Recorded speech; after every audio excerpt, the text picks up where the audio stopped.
మాదిగలకు ప్రాధాన్యత, ఎస్సీ వర్గీకరణకు మద్దతు తెలిపిన టీడీపీ కూటమికి ఎంఆర్పీఎస్ పూర్తి మద్దతు ఉంటుందన్నారు ఆనంద్ మాదిగ.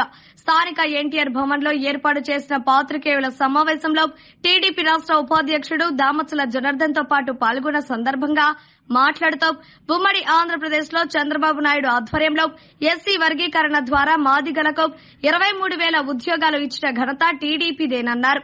ఎస్సీ వర్గీకరణ చేస్తామని మోసం చేసిన జగన్మోహన్ రెడ్డికి ఎంఆర్పీఎస్ తగిన రీతిలో సమాధానం చెబుతుందని అన్నారు. ఈ సందర్భంగా దామచల జనార్దన్ మాట్లాడుతూ జగన్ పాలన సైకో పాలన గుర్తు చేస్తుందని, మాదిగలను మోసం చేయడం వైసీపీకి అలవాటు అయిందన్నారు.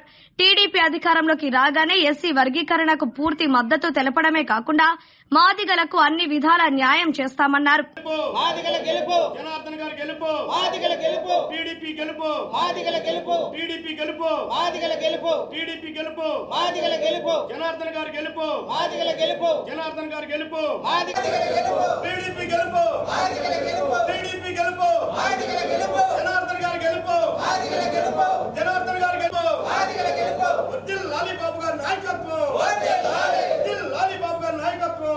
ఒకసారి మనం గమనించుకుంటే తెలుగుదేశం పార్టీ పెట్టినప్పటి నుంచి మాదిగలు అనేవాళ్ళు రాష్ట్రంలో ఎప్పుడు కూడా తెలుగుదేశం పార్టీ వెంబడే ఉన్నారు. తెలుగుదేశం పార్టీనే కనిపెట్టుకొని ఉన్నారు. ఎన్టీ రామారావు గారి దగ్గర నుంచి అదే పద్ధతిలో ఉన్నారు. అదే పద్ధతిలోనే ఎప్పుడు తెలుగుదేశం పార్టీయే ఏది వచ్చినా కూడా వాళ్ళకి ఎక్కడైతే మాదిగలు ఉన్నా వాళ్ళందరికీ కూడా రోడ్స్ కానీ లోన్స్ కానీ అదేవిధంగా పక్కా గృహాలు కానీ ఎన్నో కార్యక్రమాలు కూడా తెలుగుదేశం ఆ రోజుల్లో చేయడం జరిగిందని చెప్పి కూడా మేము గుర్తు చేస్తూ ఉన్నాం. కాబట్టి 14-19లో మన మందకృష్ణ మాదిగ గారు అయితే నాతో కూడా మాట్లాడారు. ఆ రోజు చాలాసార్లు మేము కూడా చంద్రబాబు నాయుడు గారి దృష్టికి తీసుకొచ్చాము. అన్నీ కూడా ఏదో విధంగా ఏదైతే వీళ్ళు ఎప్పటి నుంచో ఒక కోరిక వర్గీకరణ చేస్తే అందరూ బాగుంటామని చెప్పేసి ఎప్పుడైతే కోరుకున్నారో దాన్ని చేద్దామని చెప్పేసి కూడా మేము కూడా ఆ రోజుల్లో ప్రయత్నాలు చేసాం. అది జరగల. మొన్న ఈ మధ్య మన మందకృష్ణ మాదిగ గారు మన చంద్రబాబు నాయుడు గారిని కలవటం, ఆయన కూడా హామీ ఇవ్వటం, తప్పకుండా రేపు ప్రభుత్వం రాగానే ఈసారి చేస్తామని చెప్పేసి ఆయన కూడా చెప్పటం చాలా సంతోషమైన విషయం. కాబట్టి పోయినసారి కూడా పదవుల విషయంలో అవ్వచ్చు, లేకపోతే కొంత మనకు కూడా గ్యాప్ రావటం కొంచెం జరిగింది. ఈ రోజు ఉండే పరిస్థితుల్లో ఈ సైకో జగన్ రెడ్డి వచ్చిన తర్వాత ఈ 5 ఏళ్లలో ఎంతమందిని ఎస్సీస్ని ఇబ్బంది పెట్టారో ఇవన్నీ కూడా కళ్ళకు కట్టినట్టు మనందరం కూడా మనం చూసాం. కాబట్టి రేపు ప్రభుత్వం రాగానే ఈసారి గట్టిగా ఇంపార్టెన్స్ అనేది మాత్రం మాదిగలకి ఎక్కువ పర్సెంట్ అనేది ఖచ్చితంగా తెలుగుదేశం పార్టీలో ఉంటుందని చెప్పి తెలియజేస్తున్నాం. ఎందుకంటే మేము రివ్యూలో మాట్లాడుకునేటప్పుడు కానీ బాబు గారితో మాట్లాడుకునేటప్పుడు కానీ ఆ టైంలో ఉండే పరిస్థితులను బట్టి కొంత పోయినసారి ఇబ్బందులు జరిగినాయి. ఎప్పుడు నమ్ముకునే వాళ్ళు మనని మాత్రం మనతోటే ఉంటారనుకోవటం ఇవన్నీ కూడా జరిగినాయి. రేపు అనేది మాత్రం ఖచ్చితంగా మాదిగలకి 100% గవర్నమెంట్లో వాళ్ళకి ఇంపార్టెన్స్, వాళ్ళకి పదవుల విషయంలో కానీ అన్నీ కూడా చేస్తాం. అదేవిధంగా ఏదైతే బాబు గారు చెప్పారో ఈరోజు జనసేన పార్టీ పవన్ కళ్యాణ్ గారు కానీ అటు బీజేపీ కానీ వీళ్ళందరూ కూడా కలిసే ఉన్నాం. కాబట్టి తప్పకుండా ఎస్సీ ఏదైతే మన మాదిగల వర్గీకరణ మాత్రం ఈసారి ఖచ్చితంగా తెలుగుదేశం పార్టీలో అవుతుందని చెప్పేసి కూడా నేను మరోసారి భరోసా ఇస్తున్నా. తప్పకుండా మనకి జిల్లాలో మన వాళ్ళు కూడా అందరూ కూడా తెలుగుదేశానికి సపోర్ట్ చేయండి. ఉమ్మడి అభ్యర్థులు ఎక్కడ నిలబడ్డారో వాళ్ళందరూ కూడా మీకు సపోర్ట్ చేయండి. అందరూ కూడా కష్టపడదాం. ఎందుకంటే ఈ సైకో ప్రభుత్వం పోవాలి, ఈ అరాచక ప్రభుత్వం వెళ్ళిపోతేనే అందరూ కూడా బాగుంటారు. కాబట్టి అందరం కలిసికట్టుగా ఉండేది ఇంకా 35 రోజులు కాబట్టి మనం అందరం కూడా కలిసి పనిచేద్దాం. తప్పకుండా మీకు అన్ని విధాలకు కూడా మేము అండగా ఉంటానని చెప్పి కూడా మీకు ఈ సందర్భంగా మేము కూడా తెలియజేస్తున్నా.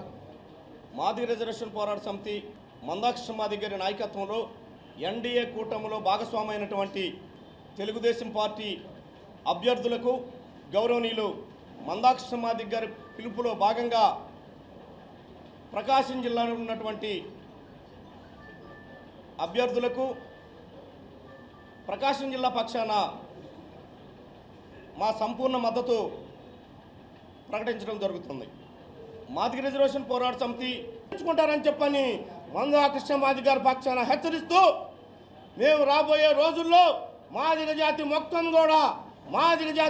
కూడా చంద్రబాబు నాయకత్వంలో ఎస్సీ వర్గీకరణ కట్టుబడి ఉందని చెప్పని మేము తెలియజేసుకుంటూ మాదిగ జాతి అభివృద్ధికి అది టీడీపీ ప్రభుత్వమే ముందంజలో ఉందని చెప్పని తెలియజేసుకుంటూ ఖచ్చితంగా మేము ఈ జిల్లాలో ఉన్నటువంటి 12 నియోజకవర్గ అభ్యర్థుల్ని గెలిపే దీక్షగా మా యొక్క లక్ష్యంగా మందాకృష్ణ మాదిగ నాయకత్వం ఎంఆర్పిఎస్ నాయకత్వం పనిచేస్తుందని చెప్పని తెలియజేసుకుంటూ మీరు అడుగుతున్న మాటలకి వైఎస్ఆర్ పార్టీ ఈ నియోజకవర్గాల్లో నేను అడుగుతా ఉన్నా, ఈ నియోజకవర్గ ఎమ్మెల్యేని కూడా నేను అడుగుతా ఉన్నా, మాదిగల గురించి ఏ రోజైనా వాసు గారు మాట్లాడారా? ఎస్సీ రిజర్వేషన్ల మీద మీరేదైనా ఒక మాట విప్పారా? ఈరోజు బీసీలకే ఎస్సీ వర్గీకరణ అమలు జరుగుతూ ఉంటే 169 కులాలు ఉన్నటువంటి బీసీల్లో వర్గీకరణ జరుగుతూ ఉంటే 59 కులాల్లో ఉన్నటువంటి మాలా మాదిగలకు వర్గీకరణ జరిగితే ఏమన్నా రాష్ట్రాలు కొట్టుకుపోతాయా? ఏం సామాజిక న్యాయం మాదిగలకు ఒక్కల కోసమే కాదు, మాలలకు ఒక్కల కోసమే కాదు, 59 కులాలకి అంబేద్కర్ కోరుకున్నటువంటి సామాజిక న్యాయం దక్కాలని మాదిగ రిజర్వేషన్ పోరాట సమితి ఉద్యమం చేస్తుంది.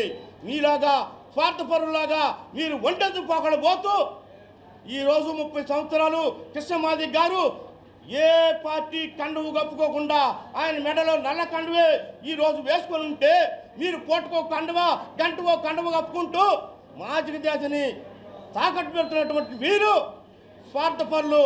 ఈరోజు మీటింగ్ కూడా మేము అడుగుతా ఉన్నాం, అడ్డుకుంటామని చెప్పనిస్తా ఉన్నారు. మీకు దమ్ము ధైర్యం ఉంటే ఈరోజు గుంటూరు రండి అడ్డుకోవడానికి, మీకు చేతనైతే గుంటూరు రండి అడ్డుకోవడానికి, మీ అనుకున్నటువంటి మీ ఎమ్మెల్యేలు మీ మంత్రులు వాళ్ళని కూడా తీసుకొని రండి అడ్డుకోవడానికి. ఈ రాష్ట్రంలో మీకు దమ్ము లేదని చెప్పని తెలియజేసుకుంటూ మీకు మైండ్ పోయి తిరుగుతూ ఉన్నారు. ఈ రాష్ట్రంలో ప్రభుత్వం రాదు కాబట్టి, ఈ రాష్ట్రంలో పార్టీ ఓడిపోయే పరిస్థితుల్లో వైఎస్ఆర్ పార్టీ ఉంది కాబట్టి మీకు మైండ్ పోయి కొంతమంది స్వార్థపరుల్ని డబ్బులు ఇచ్చి మందాకృష్ణ మాదిగ గారి మీద మాట్లాడిస్తూ ఉన్నారు. నాలుకలు కోస్తామని చెప్పని కూడా ఈ సభాముఖంగా మీకు హెచ్చరిక చేస్తూ మేము ఈ జిల్లాలో ఉన్నటువంటి టీడీపీ అభ్యర్థులను ఉమ్మడి కూటమైనటువంటి టీడీపీ అభ్యర్థులను మొత్తాన్ని కూడా గెలిపించుకునే బాధ్యత మాదిగ దండోరా తీసుకుంటుందని చెప్పని తెలియజేసుకుంటూ మరి ఈరోజు అన్ని నియోజకవర్గాలు అయిపోయినాయి. చివరి రోజుగా మా అన్న దామచర్ల జనార్దనాన్ని గెలిపించుకునే బాధ్యత మాదిగ జాతి తీసుకోవాలని చెప్పని ఈ ప్రెస్ మీట్ సాక్షిగా మీ అందరికీ విజ్ఞప్తి చేస్తూ రాబోయే రోజుల్లో అతి త్వరలోనే అన్నని ఎమ్మెల్యేగా తొందరలో చూడబోతున్నామని చెప్పని మీ అందరికీ తెలియజేసుకుంటూ మరి మాదిగ జాతి ప్రజలారా, వైఎస్ఆర్ పార్టీ మాదిగలారా నమ్మకండి. ఈ రోజు కూడా మీకు ప్రెస్ మీట్ సాక్షిగా విజ్ఞప్తి చేస్తూ ఉన్నాను. మీరు జగన్మోహన్ రెడ్డి అయినా వాసు గారైనా లేకపోతే ఇంకొక ఎమ్మెల్యే అయినా ఒక్క మాట వర్గీకరణ పట్ల అనిగించగలరా? మాట్లాడగలరా? మీకు చేతగాని దద్దములాగా మాట్లాడుతూ ఉన్నారు. మేము మా మంత్రి సురేష్ గారిని కూడా అడుగుతూ ఉన్నాం, మరి వర్గీకరణ పట్ల మాదిగలు అండగా నిలబడితేనే నూతలపాడులో గెలిపించుకున్నాం, ఎర్రగొండపాలెంలో గెలిపించుకున్నాం. ఆ రోజు టీడీపీ ప్రభుత్వానికి మద్దతు ఇచ్చి కూడా నూతలపాడులో మాదిగ బిడ్డ చెప్పని గెలిపించుకుంటే ఈ నియోజకవర్గ ఎంపీ అయినటువంటి సంతనూతలపాడు నందిగం సురేష్ని మాదిగల వల్లే 4 టీడీపీ గెలిస్తే 3 వైఎస్ఆర్ గెలిస్తే ఆ రోజు ఎంపీ గెలిచిన నువ్వు ఈ రోజుకు ఒక్క మాట మాట్లాడకుండా మళ్ళీ సంతనూతలపాడు ఎంపీగా రాబోతున్నావా? ఆ నందిగం సురేష్ గారు మీరు తక్షణమే వర్గీకరణ మీద మాట్లాడకుండా ఈ నియోజకవర్గాల్లో మాదిగ పల్లెలకు వస్తే తిరిగి పంపిస్తామని చెప్పని కూడా మీకు హెచ్చరిక చేస్తూ మా నియోజకవర్గ అభ్యర్థి జనార్దన్ గారిని తప్పకుండా మేము అత్యధిక మెజారిటీతో